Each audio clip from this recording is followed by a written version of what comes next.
Can we prevent sepsis by doing certain things? Keep that person from getting it? So if sepsis has to start with an infection, then the prevention tends to be how do you prevent infections from occurring? And so one thing is vaccination. Most everybody, it's recommended get a flu shot.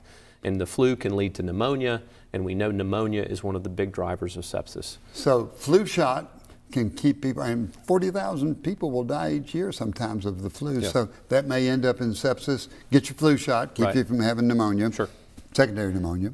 Then there is, the most common type of pneumonia is something called pneumococcal pneumonia, and there are actually 2 vaccines that are quite good at preventing that pneumonia.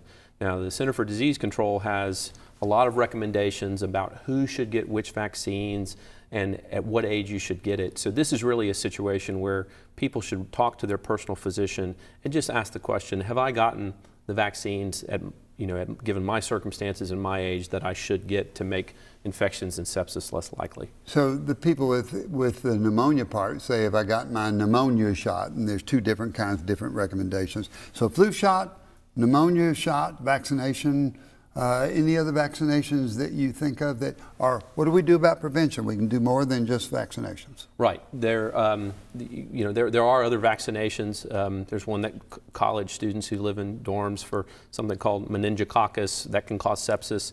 But there are other things we can do as well. So one very basic thing that we all take for granted is hand washing.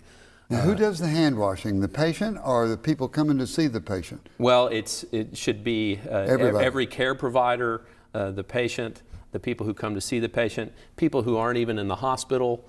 It's important. You're going to minimize your chances of catching something with hand washing, and so that is good across the board. If somebody's in the hospital with a serious problem and you know you've got a cold, don't come into the hospital. Wear a mask. Be sure that people know.